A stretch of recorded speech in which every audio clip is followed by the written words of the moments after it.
run. They do. I agree.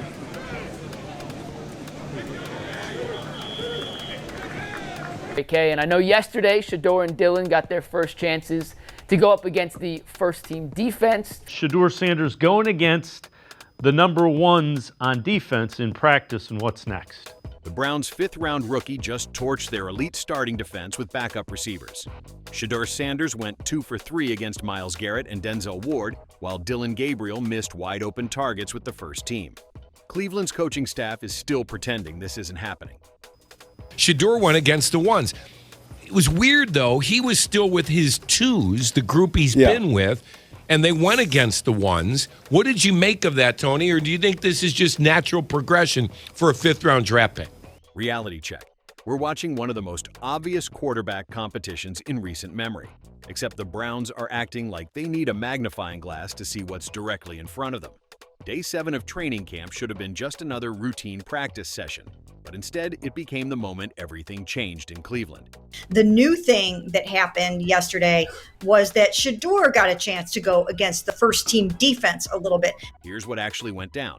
And trust me, you'll want to stick around because what happens next will blow your mind. The Browns coaching staff finally decided to throw Shedeur what they called a dog bone, letting him face the starting defense for the first time. Apparently, they thought this would be some kind of charity work, a participation trophy moment for the kid they didn't even want to draft. Count and wonder, where did all my money go? Between dining out, online shopping, and entertainment, it's easy to lose track. That's where Monarch Money comes in. It's your personal CFO. Shedeur didn't just catch that bone. He turned it into a 5-course meal that left the entire organization questioning everything they thought they knew about their quarterback room. While working with second-string receivers against Pro Bowl defenders, this rookie looked more composed than veterans twice his age. I would think the next progression, totally unannounced, will be to give him some number one offensive players on his reps. Meanwhile, Dillon Gabriel was handed every possible advantage. First-team offensive line, elite receivers, facing the second-string defense, and what did he do with it?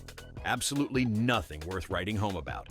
3 incompletions, 1 near interception, and his only touchdown came courtesy of a receiver doing all the work after the catch. I think we had the right people involved in the conversation.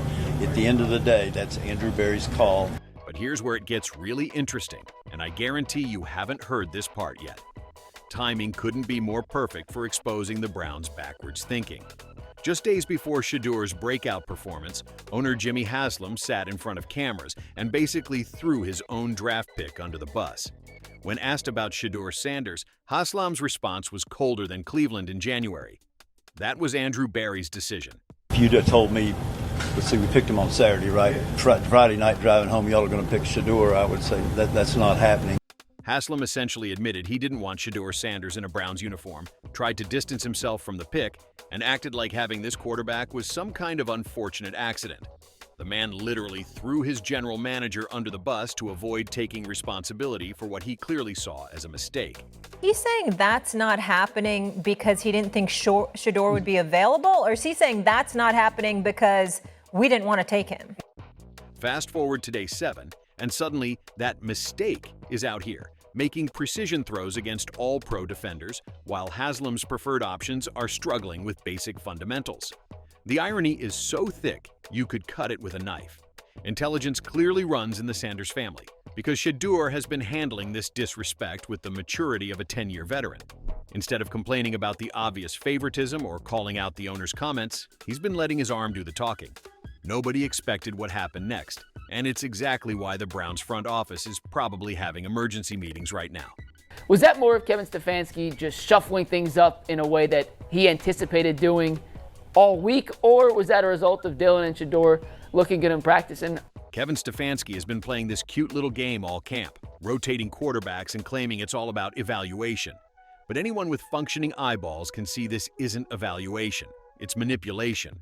They've been stacking the deck against Shedeur from day 1, giving him the worst possible circumstances to succeed, while handing Gabriel everything on a silver platter. Here's Stefanski's brilliant strategy. Give the third-round pick first-team reps with elite receivers, let him throw against backup defenders, and hope nobody notices when he still looks mediocre.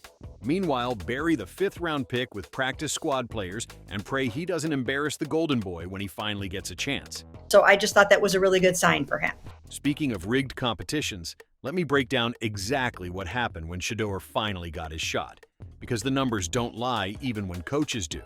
Performance doesn't care about draft position, politics, or what Jimmy Haslam whispers behind closed doors. It only cares about results, and Shedeur's results are speaking louder than any press conference ever could. And he was able to go out there and go 2 for 3 in that session. He finished it off with 2 completions out of 3 attempts against Cleveland's starting defense isn't just impressive for a rookie. It's impressive for anyone. We're talking about throwing against Myles Garrett's pass rush, Denzel Ward's coverage, and Greg Newsome's ball skills. These aren't scrubs. These are elite NFL defenders who make quarterbacks with years of experience look foolish. He finished it off with 2 completions against some of the best defenders in the NFL. So I just thought that was a really good sign for him. How are, based on what you've heard, Mary Kay, how is he doing behind the scenes, picking up the offense? But Shedeur, he looked like he belonged. Not like a rookie trying to survive, but like a quarterback who's been doing this for years. His passes had zip, accuracy, and perfect timing.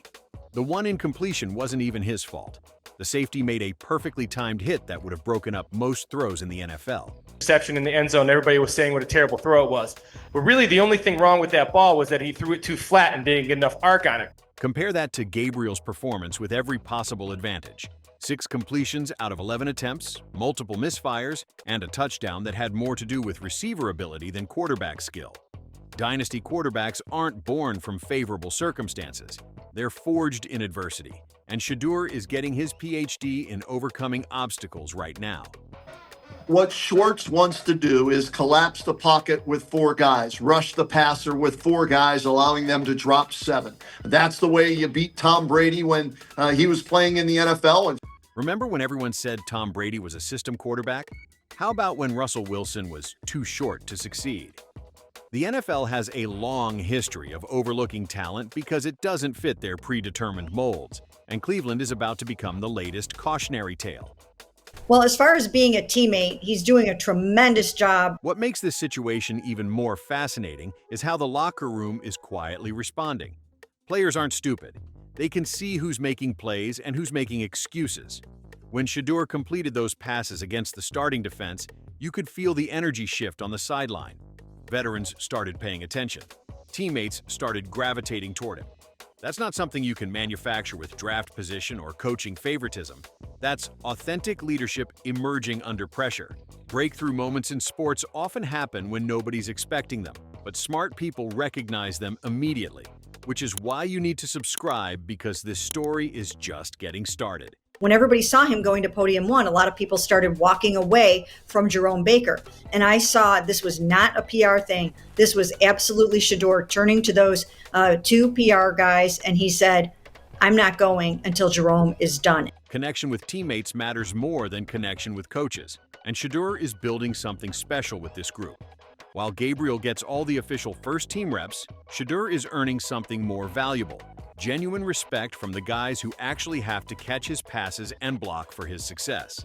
When he did go up to the podium and he said, that's respect. I know that I produce a lot of content and draw a lot of energy and attention, and I wanted Jerome to have his moment. And I just thought that was really, really cool. There's a reason why practice squad receivers are making catches they shouldn't be able to make when Shedeur is throwing. It's not luck, it's chemistry. When a quarterback has natural timing and puts the ball where only his receiver can get it, even undrafted rookies start looking like superstars. Meanwhile, Gabriel is throwing to all-pro receivers and still struggling to maintain consistency. That tells you everything you need to know about natural talent versus manufactured opportunity. I think Shedeur Sanders is doing a great job of practicing hard every day. His progression through training camp reads like a masterclass in earning respect the hard way.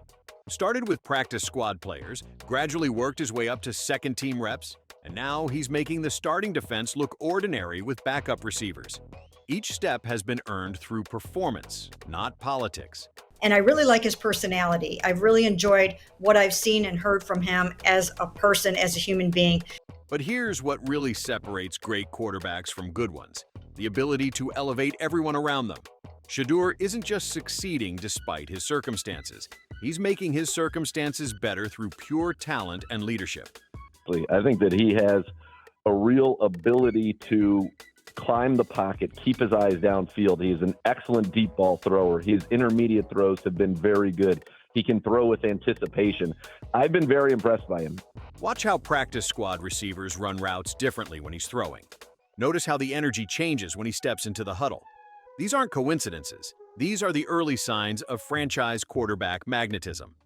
Persistence beats politics every single time in professional sports, and Shedeur Sanders is about to prove that point in spectacular fashion.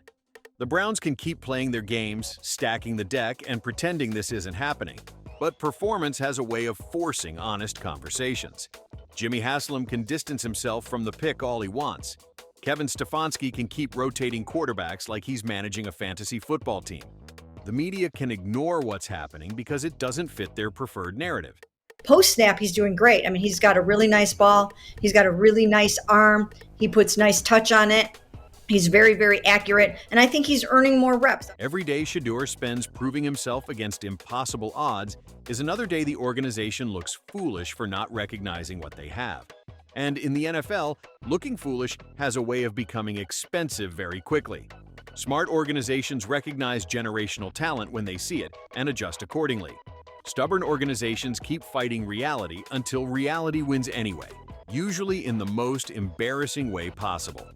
Cleveland has a choice to make, and every day they delay that choice makes it more obvious to everyone watching.